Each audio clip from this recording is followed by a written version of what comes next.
Meus queridos e amados irmãos, que a paz de nosso Senhor e Salvador Jesus Cristo esteja com cada um de vós. Aqui quem vos fala é o irmão Jorge. Logo de início, gostaria de reforçar a observação que fiz quanto à duração do áudio por ser tão longo. Gostaria de vos esclarecer que há duas pessoas com as quais eu não me preocupo. A primeira pessoa é aquela que tem rápida e fácil interpretação correta das explicações. Porque o fato de ela entender rápido e fácil já é menos uma preocupação para mim. E a segunda pessoa com a qual eu não me preocupo é com aquela pessoa que só em ver o comprimento do áudio já perde o interesse em ouvi-lo. Porque nisso ela já demonstra preguiça, indisposição. Ela não está disposta a perder um tempo naquilo que deveria ser precioso para ela. É uma pessoa que pode perder horas e horas e horas assistindo uma partida de futebol, um filme ou qualquer outra programação que lhe seja agradável. Mas quando se fala de conhecimento das coisas de Deus, ela demonstra desinteresse. E olha que a vontade de Deus é que cresçamos no pleno conhecimento de nosso Deus e de nosso Senhor Jesus Cristo, até que cheguemos à estatura exata de Cristo Jesus. Quando a pessoa não demonstra interesse, nem eu posso e nem quem quer que seja pode fazer, seja lá o que for, para salvá-la, porque tudo vai do interesse. Se uma pessoa não tem interesse, eu nada posso fazer por ela. A pessoa com a qual eu me preocupo é com aquela que, tendo ouvido a palavra de Deus, quer aprender, tem interesse, mas tem dificuldade de entender. Não consegue entender com facilidade. Com essas é que eu me preocupo. Como disse o Senhor Jesus Cristo, eu não vim para os sãos, eu vim para os doentes, porque os sãos não precisam de médico. Então aquela pessoa que tem fácil e rápido entendimento correto das coisas de Deus é menos uma preocupação para mim. Por outro lado, aquela que não tem interesse é a mesma que procura o caminho mais fácil, o mais movimentado, o de porta larga. E esse caminho da porta larga eu não tenho para oferecer e não aconselho, porque foi o próprio Senhor Jesus Cristo que disse que larga é a porta e espaçoso é o caminho que conduz à perdição, e muitos são os que entram por ela. É o caminho da facilidade. Quando uma pessoa demonstra desinteresse em conhecer a Deus, desinteresse em continuar crescendo no conhecimento de Deus, ela está demonstrando que está procurando algo mais fácil. Alguém que simplesmente lhe diga o que ela deve fazer, o que ela deve falar, o que ela deve comer, o que ela deve vestir, a que horas ela deve fazer isso ou aquilo. Porque para ela assim fica muito mais fácil. Alguém manda e ela obedece. Para ela é mais fácil assim. Até porque assim fica mais fácil também encontrar a quem atribuir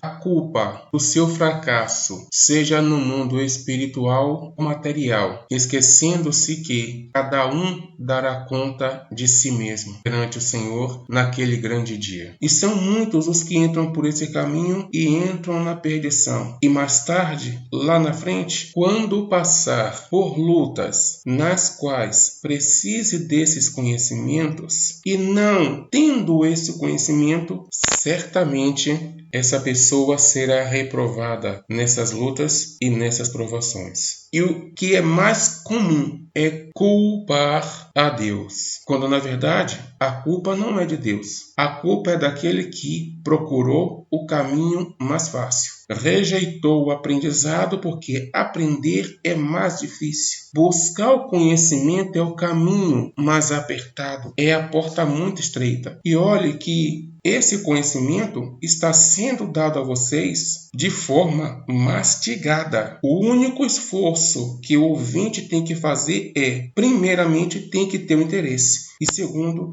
dedicar um dia e horário para se sentar, ouvir com a Bíblia na mão, conferir cada referência que eu cito aqui nos estudos, porque o trabalho é meu, a dedicação é minha, em vos transmitir de graça aquilo que muitos cobram para vos transmitir, às vezes 1/10 ou 1/1000 disso que eu vos falo, que vos transmito de graça. Então o que eu peço a cada um dos que tem interesse, pegue sua Bíblia, anote num pedaço de papel cada referência e façam as comparações dos estudos que são transmitidos aqui por este irmão que vos fala e que não ganha 1 centavo por isso. Como eu disse antes, eu nunca pedi e não peço um like, porque o meu interesse não é lucrar com isso. Eu não quero lucro nenhum pregando a palavra de Deus. O único objetivo é que, para a glória de Deus, cada alma que ouça, entenda e se fortaleça no Senhor Jesus Cristo através do seu Santo Espírito, para a honra e glória eterna de nosso Deus e Pai. Vos aconselho a que não tentem ouvir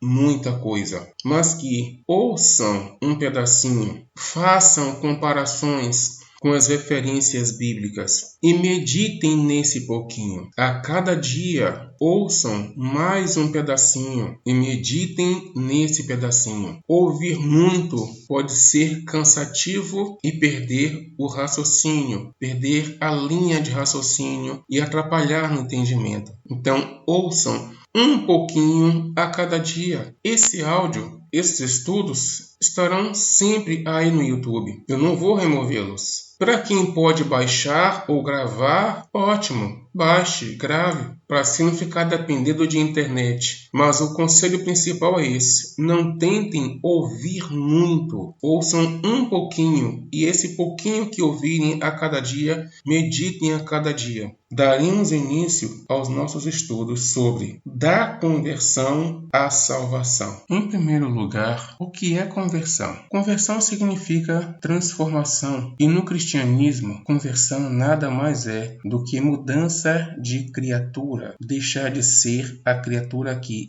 é nascer de novo, como está escrito em 2 Coríntios, no capítulo 5, versículo 17. E assim, se alguém está em Cristo, é nova criatura. As coisas antigas já passaram, eis que se fizeram novas. Mas essa mudança tem que começar pelo coração, como diz 1 Pedro, capítulo 3, versículo 4. Seja, porém, o homem interior do coração unido ao incorruptível de um espírito manso e tranquilo, que é de grande valor diante de Deus. E também, como disse o Senhor Jesus Cristo em Mateus, capítulo 23, versículo 26, limpa primeiro o interior do copo, para que também o seu exterior fique limpo. Agindo dessa forma, como disse o próprio Senhor Jesus Cristo em Mateus, capítulo 23, versículo 26, e como explicou também o apóstolo Paulo em 2 Coríntios, no capítulo 5, dessa forma todo comportamento será mudado. Entende-se como comportamento o conjunto de palavras e atitudes, ou seja, aquilo que é externado do ser humano, aquilo que é fruto do que há no interior, do que há na mente e no coração. Portanto, de nada adianta ter boas atitudes, tendo a própria mente e o próprio coração contrários a estas atitudes. É por isso que no cristianismo, converter-se é mudar a forma de pensar e de sentir, para assim haver uma sincera e espontânea mudança comportamental, porque a conversão tem que vir de dentro do querer de cada um, como diz 1 Pedro, do capítulo 3, versículo 4. Seja, porém, o homem interior interior do coração, unido ao incorruptível. E quando se diz converter-se ao Senhor Jesus Cristo, é o mesmo que dizer mudar a forma de sentir e passar a sentir como o Senhor sente. Mudar a forma de pensar e passar a pensar como o Senhor pensa. Como diz no finalzinho de 1 Coríntios, no capítulo 2, versículo 16. Nós, porém, temos a mente de Cristo. É como diz também aos Gálatas, no capítulo 2, versículo 20. Logo, já não sou eu quem vive, mas Cristo vive em mim. Converter-se é, uma vez crendo em Cristo como referencial e a Ele comparando suas atitudes, transformar-se de sua natureza pecaminosa, tendo-a como desprezível, rejeitando-a durante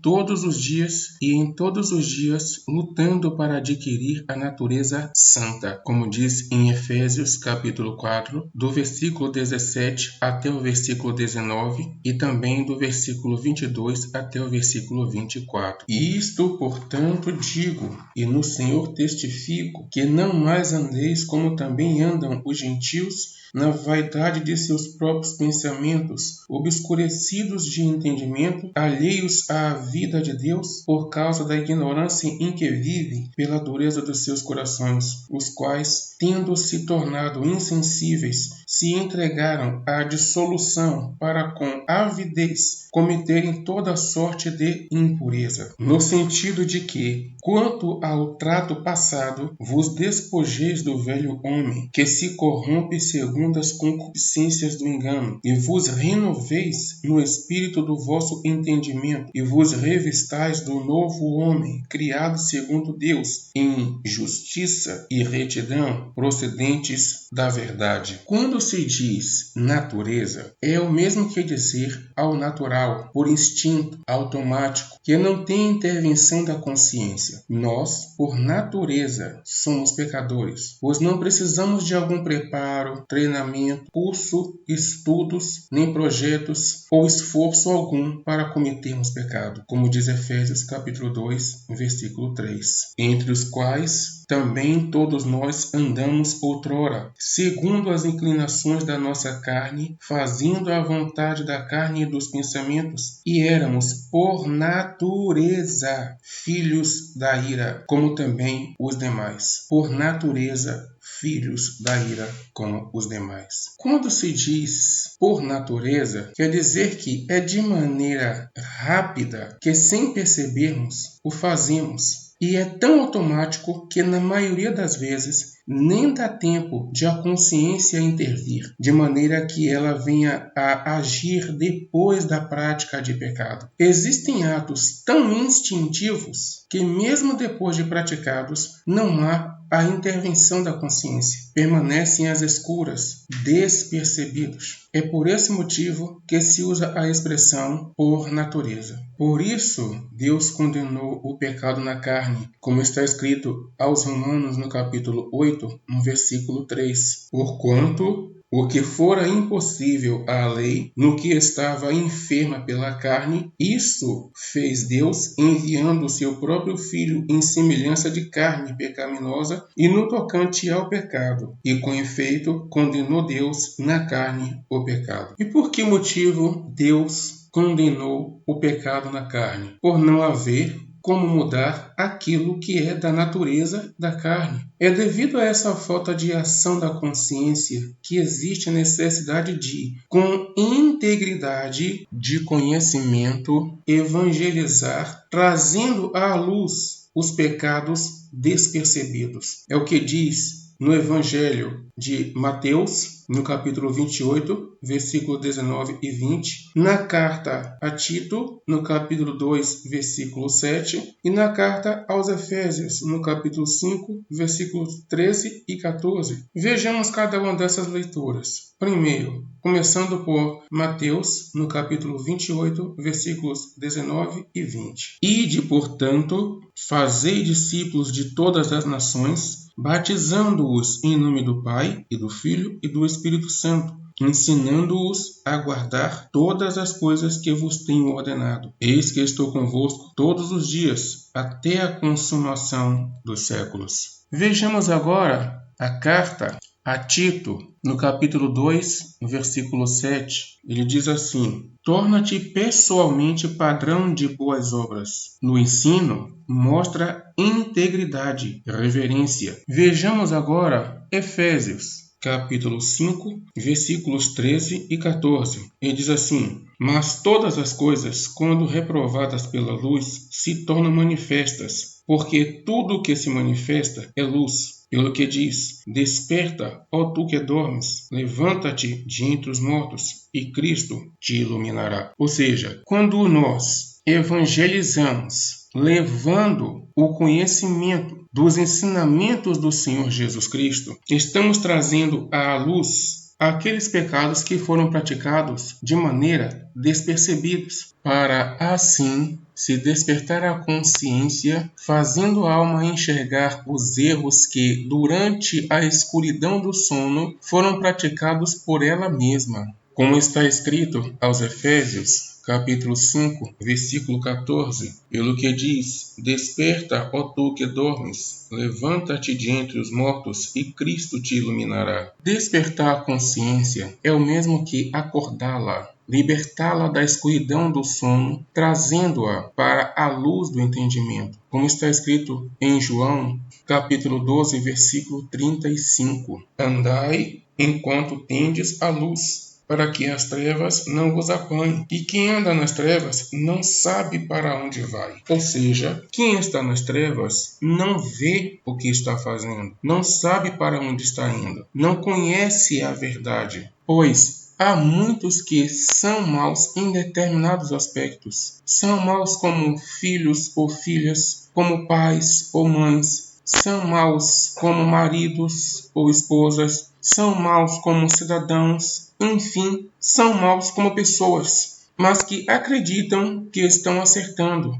que estão sendo bons nesses aspectos. Não me refiro aos que fingem serem bons, mas aos que, sendo maus, acreditam que estão sendo bons. Um exemplo disso foi Saulo de Tarso, que fazendo o mal, acreditava que estava fazendo o correto. Alguém teve que despertar a sua consciência, fazendo-o ver, conhecer a verdade daquilo que ele praticava. Esse é o objetivo do evangelismo. Daí vem o que o Senhor Jesus Cristo diz em João, capítulo 8, nos versículos 31 e 32. Se vós permanecerdes na minha palavra, sois verdadeiramente meus discípulos, e conhecereis a verdade, e a verdade vos libertará. Ou seja, é fazê-lo ver a verdade daquilo que pratica, entendendo como correto, quando na verdade é errado. Isso porque, por justiça, a alma que está obrigada a pecar torna-se isenta de justiça. Foi o que o Senhor Jesus Cristo disse no Evangelho de João, no capítulo 15, versículo 22. Se eu não viera, nem lhes houvesse falado, pecado não teriam,